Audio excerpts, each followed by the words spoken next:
Dovolte, než začnu moderovat, vyřídit si jednu zcela soukromou věc. Děkuji.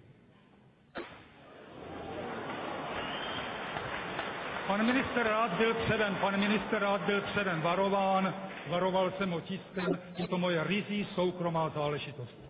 Zaslouží si to.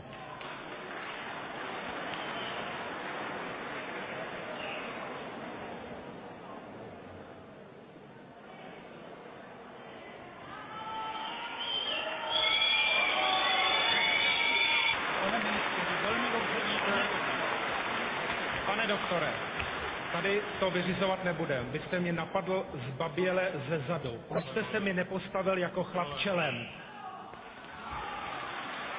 Vy jste zbabělec.